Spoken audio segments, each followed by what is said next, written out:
segenggam tanah yang darinya Allah menciptakan Adam. Di dalamnya ada tanah putih, merah, hitam, buruk, baik, lunak, dan keras. Allah kemudian membasahi segenggam tanah itu hingga menjadi tanah yang lengket. Setelah itu Allah membentuk manusia hingga menjadi jasad dari tanah liat. Allah kemudian membiarkannya hingga menjadi lumpur hitam yang diberi bentuk. Wujud tersebut tetap dibiarkan hingga kering dan menjadi tanah liat kering.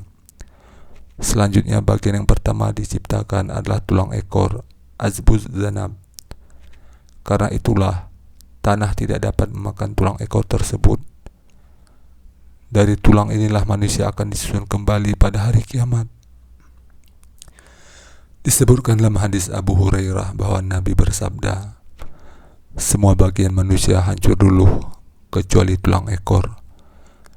Darinya lah bentuk tubuh manusia disusun. Riwayat lain menyebutkan setiap anak Adam itu akan dimakan oleh tanah kecuali tulang ekor. Darinya ia diciptakan dan darinya ia disusun kembali. Allah kemudian meninggalkan Adam. Allah membiarkan Adam dalam bentuk berlubang di bagian tengahnya dan paruh dalam wujud tanah kering seperti tembikar. Para malaikat terperanjat saat melihatnya. Allah meninggalkannya seperti yang Dia kehendaki. Akhirnya iblis mendatangi Adam. Dia mengelilingi Adam saat melihatnya dalam bentuk berlubang di bagian tengahnya. Iblis akhirnya tahu bahwa Adam adalah makhluk yang tidak dapat menahan diri. Iblis kemudian berkata, "Kau diciptakan untuk suatu hal yang besar. Sungguh, jika aku diberi kuasa atasmu, aku pasti akan membinasakanmu." Iblis merasa dengki kepadanya.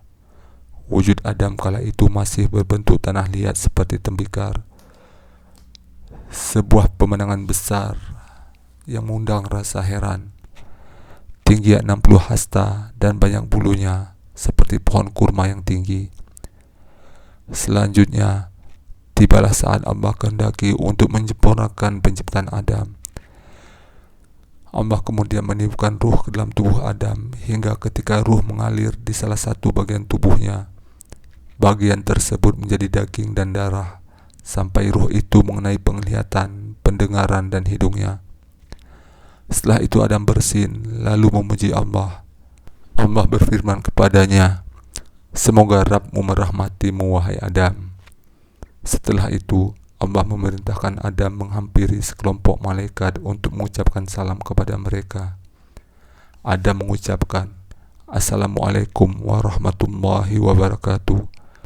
Para malaikat menjawab, "Waalaikumsalam warahmatullahi wabarakatuh."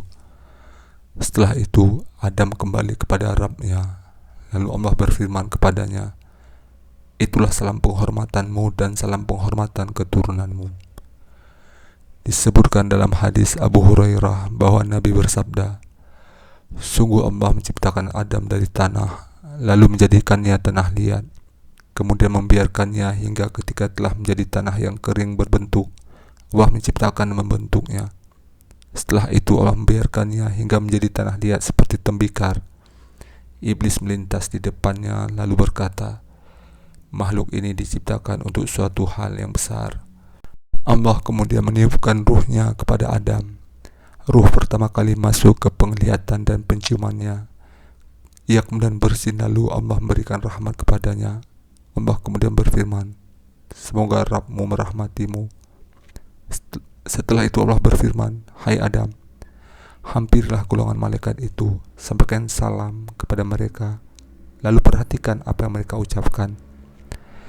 Adam kemudian mengucapkan salam kepada mereka. Mereka lalu menjawab, "Waalaikumsalam warahmatullahi wabarakatuh." Allah berfirman, "Hai Adam, itulah salam penghormatanmu dan salam penghormatan keturunanmu." Riwayat lain dari Abu Hurairah menyebutkan, ia berkata, Rasulullah SAW bersabda, setelah menciptakan Adam, Allah mengusap punggungnya, lalu dari punggungnya berjatuhan seluruh jiwa yang Allah ciptakan di antara keturunannya hingga hari kiamat. Allah memberikan kilauan cahaya di antara kedua mata setiap insan di antara mereka. Setelah itu Allah perlihatkan mereka kepada Adam. Adam bertanya, "Ya Rab, siapa mereka itu?" Allah menjawab, "Mereka itu keturunanmu." Adam melihat seorang lalu kagum pada kilauan cahaya yang ada di antara kedua matanya. Adam bertanya, "Ya Rab, siapa dia?" Allah menjawab, "Seseorang yang berasal dari salah satu umat terakhir keturunanmu, namanya Daud." Adam bertanya, "Ya Rab, berapa usia yang engkau berikan kepadanya?" Allah menjawab, 60 tahun.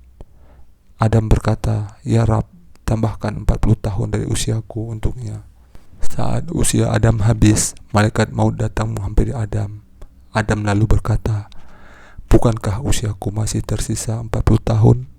Malaikat maut menjawab, "Bukankah engkau sudah berikan kepada anakmu Daud?" Adam mengingkari hal itu, hingga akhirnya keturunannya pun memiliki watak mengingkari. Adam lupa, hingga akhirnya keturunannya juga memiliki watak lupa. Adam keliru, hingga akhirnya keturunannya juga memiliki watak keliru.